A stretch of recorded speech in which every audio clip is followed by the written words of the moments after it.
Bonjour à tous et bienvenue dans le magazine de la montagne. Effectivement, c'est un lieu un petit peu inhabituel pour se retrouver aujourd'hui.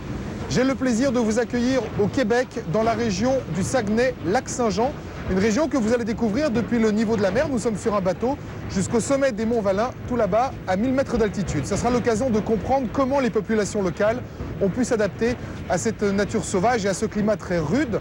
Et puis une petite précision quand même, ce matin au réveil, même les Québécois nous ont dit qu'il faisait froid. Et ici, quand il fait plus froid que froid, on dit qu'il fait fret. Le thermomètre affichait moins 27 degrés. Notez bien, aujourd'hui ça va mieux puisqu'il est monté à moins 22. Alors je vais rejoindre le capitaine là-haut dans la timonerie. Il va nous expliquer comment fonctionne ce brise-glace et quel est son rôle dans l'économie de la région. Suivez-moi. Le Saguenay, plus de 100 km de voies navigables entre le Saint-Laurent et le lac Saint-Jean. Véritable poumon économique, la rivière aux allures de fjord est empruntée quotidiennement par des dizaines de cargos. Pris par la glace de décembre à mars, le Saguenay doit rester coûte que coûte navigable grâce à l'intervention du brise-glace.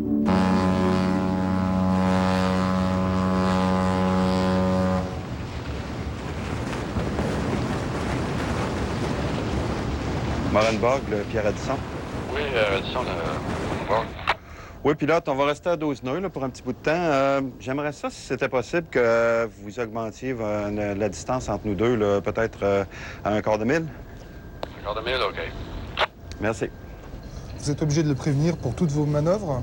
Oui, c'est mieux ici parce qu'on travaille quand même à une distance assez rapprochée. Donc, si le navire que l'on escorte va un petit peu trop vite et que nous, on ralentisse sans le prévenir, bien, ce qui peut arriver, c'est qu'une situation rapprochée peut se produire. Là. Il lui faudrait combien de temps pour s'arrêter s'il fallait? Une question peut-être de 5 minutes, je calcule. Ah, quand même, oui. Ouais. Ah ouais, c'est quand même long, là. C'est pas comme une voiture. Ouais. Commandant, ce qui est important pour un brise-glace, c'est la vitesse ou le couple? C'est une combinaison des deux. Parce que, contrairement à un navire commercial, ce qui nous importe, nous, c'est d'avoir de puissance de couple pour démarrer quand même assez rapidement. Ce que la plupart des navires commerciaux type cargo ne peuvent pas faire.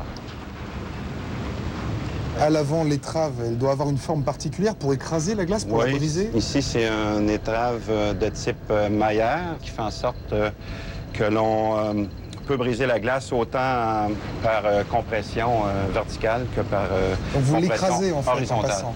On l'écrase et aussi on la pousse. Ce qui fait en sorte que l'on obtient des morceaux de glace qui ne sont pas trop gros. C'est quoi l'intérêt?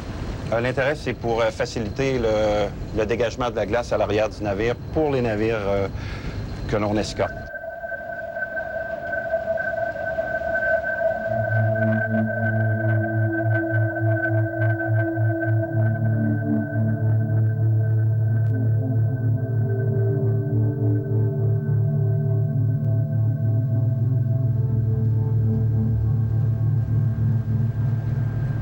Dites-moi, commandant, on a vu plusieurs cabanes de pêcheurs sur les rives. Ça vous fait pas peur, ça? Parce qu'il y a une vague quand même derrière le bateau. Hein? Il faut quand même être prudent parce qu'à quelques reprises, dans le passé, ce qui arrivait, c'est que si on passait un petit peu trop vite, des fissures pouvaient se produire dans la glace. Tout à l'heure, j'ai vu passer une voiture sur le fjord. Ça fait un drôle d'effet quand même. Hein?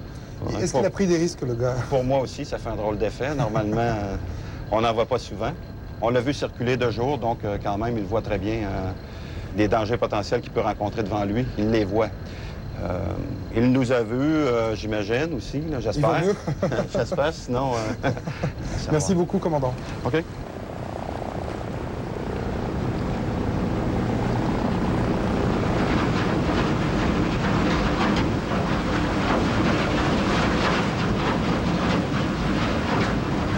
Bon, nous, il va falloir qu'on aille se promener du côté des monts Valin. On aurait bien passé la nuit ici. C'est vraiment extraordinaire. Et tout l'équipage nous a accueillis avec beaucoup de chaleur. Et de la chaleur, on en a besoin en ce moment.